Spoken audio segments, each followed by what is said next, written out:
Amityville haunted house 13 नवंबर 1974 में Ronald DeFeo junior ने अपने ही परिवार के 6 सदस्यों की गोली मार के हत्या कर दी थी, जिसमें 43 साल से 9 साल तक के सभी मेंबर्स उसमें शामिल थे। उसके परिवार में उसके माता पिता और 4 बच्चे थे। रोनाल्ड ने सभी की हत्या रात में की थी। हत्या खेत में जानवरों को भगाने वाली राइफल से की गई थी। रोनाल्ड के माता पिता को 2 बार फायर करके मारा था, जबकि उसके बच्चे एक शॉट में ही मारे गए थे। मरने से पहले उसकी मां और उसकी 13 साल की बेटी गोलियों की आवाज से जाग गई थी। हत्या के बाद रोनाल्ड घर के बाहर आकर चिल्लाने लगा कि किसी ने मेरे परिवार को मार दिया। जब वहां पर पुलिस आई तब रोनाल्ड ने इसका इल्जाम अज्ञात हत्यारे पर लगाया, और ऐसे ही हर बार जब पुलिस उससे पूछताछ करती थी तब वो नई कहानी बताता था। लेकिन कुछ ही दिनों में उसका यह झूठ पकड़ा गया, जिसके बाद उसने अपना गुनाह कबूल किया। उसके बयान के अनुसार उसे हर वक्त कोई अपने परिवार को मारने के लिए कह रहा था। वो बोला कि ये एकदम जल्दी से हो गया। जब ये एक बार शुरू हुआ तब ये थमने का नाम नहीं ले रहा था और न मैं रुकना चाहता था। उसके बाद अदालत ने उसको 25 साल की उम्र कैद दे दी। एमिटीविल हाउस अभी भी वहीं पर न्यूयॉर्क शहर में है। मर्डर के बाद एमिटीविल हाउस कई महीनों तक बंद रहा, लेकिन दिसंबर 1975 को जॉर्ज और कैथलीन लुत्ज ने वो घर खरीद लिया, क्योंकि उस वक्त उस घर की कीमत बहुत ही कम थी। उस घर में 5 बेडरूम, 1 स्विमिंग पूल और 1 बोट रूम था। कैथलीन पहले से ही विवाहित थी। जॉर्ज से उसकी दूसरी शादी हुई थी। कैथलीन के पहले पति से 3 बच्चे थे। उनके पास एक कुत्ता भी था जिसका नाम हैरी था। जिससे यह घर खरीदा गया था, उसने पहले ही जॉर्ज और कैथलीन को उन 6 हत्याओं के बारे में बताया था, लेकिन दोनों की मजबूरी और पैसे की कमी की वजह से उनको वह घर लेना पड़ा था। घर में वही पुराना वाला फर्नीचर रखा गया था, क्योंकि जॉर्ज ने उसके अलग से पैसे दिए थे।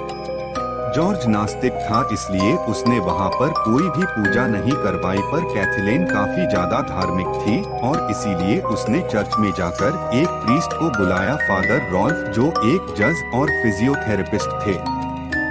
जब फादर रॉल्फ ने घर में पवित्र जल छिड़का तब फादर रॉल्फ के कान में एक अजीब सी आवाज आने लगी कि चले जाओ, लेकिन यह बात फादर रॉल्फ ने तब किसी को नहीं बताई। उसके अगले ही दिन फादर ने जॉर्ज को बाहर बुलाकर कहा कि कुछ भी हो जाए, लेकिन घर के दूसरे मंजिल को कभी मत खोलना, क्योंकि वहीं से काफी ज्यादा आवाजें आ रही थी। उसके कुछ ही दिन बाद फादर रॉल्फ को काफी ज्यादा तेज बुखार आया और वो बीमार पड़ गए। पहले जॉर्ज और कैथलीन को उस घर में कुछ भी अजीब नहीं दिखा, सब सामान्य लग रहा था, लेकिन उसके कुछ ही दिन बाद जो हुआ वो काफी ज्यादा डरावना साबित हुआ। जॉर्ज अब हर रात को 3:15 को जागकर बोट हाउस में जाकर कुछ चेक करने जाता था। 3:15 वही टाइम था जब रोनाल्ड ने वह 6 हत्याएं की थी। उस घर में लाखों की तादाद में कीड़े होने लगे थे, जबकि तब ठंड का मौसम था। एक दिन कैथलीन रात में उठकर उसके बच्चों को देखने चली गई, तब उसको यह दिखा कि उसके तीनों बच्चे उसी पोजीशन में सोए थे जैसे रोनाल्ड ने उसके बच्चों को मारा था। कैथलीन को लगता था कि कोई उसे गले लगाकर प्यार कर रहा है। जॉर्ज को उस घर में एक छोटा सा रूम मिला जो घर के बेसमेंट में था। जॉर्ज हैरत में था कि घर के मानचित्र में ऐसे कोई रूम का जिक्र नहीं किया था। उस छोटे रूम की दीवारें लाल पेंट से कलर कराई थी। जॉर्ज का डॉग हैरी तो काफी ज्यादा डरता था उस रूम में जाने से। जब भी जॉर्ज उस रूम को खोलता था तब हैरी जोर जोर से भौंकने लगता था। घर में खून के धब्बे और इत्र की गंध आती थी और तेज हवाएं आती रहती थी, जबकि बाहर के पेड़ों पर की पत्तियों में जरा भी हलचल नजर नहीं आती थी। एक दिन जॉर्ज और कैथलीन एक बार आग जला रहे थे तब उसी आग में एक आधा जला हुआ चेहरा उनको दिखा। उनकी 5 साल की छोटी बेटी एक काल्पनिक मित्र जोड़ी से बात करती रहती थी। जोड़ी एक खिलौना था जो एक पिग्गी था जिसकी आंखें लाल थी। एक सुबह जॉर्ज अपनी खिड़की से देख रहा था। तब उसको बोट हाउस के पास उसकी 9 साल की बेटी दिखी और उसके पीछे ही जोड़ी थी, और जैसे ही जोड़ी उसको पानी में धकेलती, जॉर्ज जल्द से उठकर उसकी बेटी के रूम के पास जाकर रूम खोला। तब उसकी बेटी एक हिलती हुई कुर्सी पर जोड़ी को हाथ में लेकर सोई थी। एक रात में जॉर्ज को दरवाजे के बजने की वजह से नींद खुली।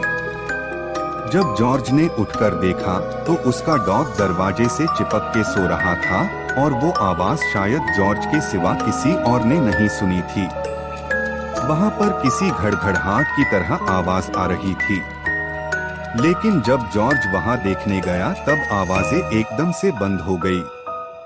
जॉर्ज को अब एहसास होने लगा था, यहाँ पर भूतहा हरकत हो रही है।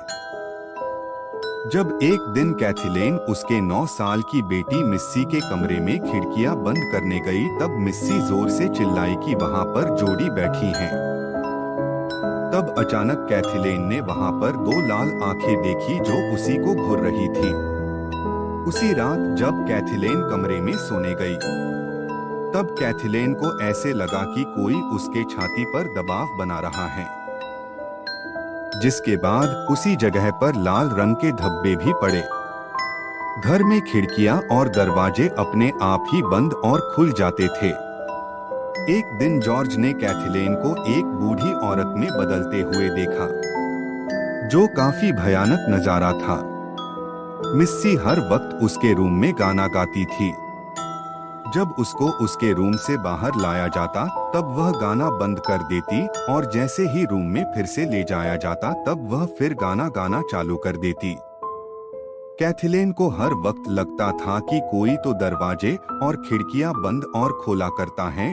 इन सब से अब वह दोनों काफी तंग आ चुके थे और घर में हमेशा तनाव रहता था। इसलिए दोनों ने मिलकर घर छोड़ने का फैसला किया। जब जॉर्ज घर से बाहर निकल रहा था तब उसे एक अजीब सी अटकी हुई आवाज से कोई कह रहा था, क्या तुम रुकोगे? वो रात उनकी आखिरी रात थी। ऐसे में उन दोनों ने कुल 28 दिन वहां पर एमिटीविल का कहर देखा। बाहर आने के बाद लुत्स परिवार ने उस घर को भूतहा कहा, जिसके बाद फादर रॉल्फ ने वहां जाकर झाड़ फूंक करके वो घर हमेशा के लिए बंद कर दिया। उसके कुछ ही साल बाद एमिटीविल पर एक फिल्म बनाई गई। जब इस फिल्म की शूटिंग हो रही थी तब फिल्म निर्देशक ने जानबूझकर रियल लोकेशन ली, लेकिन ये उसका फैसला काफी गलत साबित हुआ।